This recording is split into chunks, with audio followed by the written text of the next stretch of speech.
अस्सलाम वालेकुम स्टूडेंट।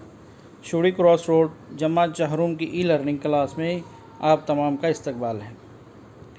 आज का अपना सब्जेक्ट है माहौल का मुतालिया हिस्सा 1 और आज जिस सबक के सवाल जवाब हम पढ़ने जा रहे हैं उस सबक का नाम है जानदारों का बाहमी ताल्लुक़। तो बच्चों, ये जो आपके सामने नज़र आ रही है ये अपनी मश्क है। इस मश्क को हम लोगों को पूरा करना है। इन सवालात के जवाबात को हम लोगों को कंप्लीट करना है और अपनी कॉपी में लिखना है। चलिए तो फिर इन सवालात को हम इनके जवाबात लिखना शुरू करते हैं। सवाल नंबर 1, झील के सवालों के जवाब लिखिए।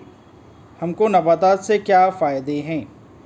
जवाब है, हमको नबातात से अनाज, सब्ज़ी, तरकारी, फल वगैरह हासिल होते हैं। फूल भी नबातात से ही हासिल होते हैं। सूती कपड़ों के लिए दरकार कपास भी नबातात से मिलती है। सवाल नंबर 2, शजरी हैवान किसे कहते हैं? सवाल का जवाब है, ज़िंदगी का ज़्यादा से ज़्यादा वक्त दरख्तों पर गुजारने वाले हैवानात को शजरी हैवान कहते हैं। जो हैवानात दरख्त पे रहते हैं उनको शजरी हैवान कहा जाता है। सवाल नंबर 3, मार्च महीने के शुरू होते ही दरख्तों में क्या तब्दीली आती है? जवाब, मार्च महीने के शुरू होते ही दरख्तों में कोंपलें फूटती हैं। अब सवाल है, खाली जगह पूरी कीजिए। इंसान अपनी कुछ डैश पूरी करने के लिए मुख्तलिफ जानवर पालता है। जवाब है, ज़रूरतें। इंसान अपनी कुछ ज़रूरतें पूरी करने के लिए मुख्तलिफ जानवर पालता है। 2, नबातात को कीड़ों से बचाने के लिए हम डैश दवा का छिड़काव करते हैं। नबातात को कीड़ों से बचाने के लिए हम कीड़े मार दवा का छिड़काव करते हैं।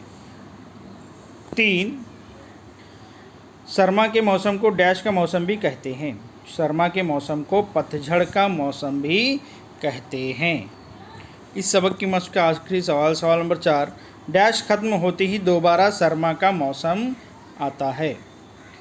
बरसात ख़त्म होते ही दोबारा सरमा का मौसम आता है। मौसम में बरसात ख़त्म होते ही वापस सरमा का मौसम आता है। तो ये थे अपने सवाल व जवाब।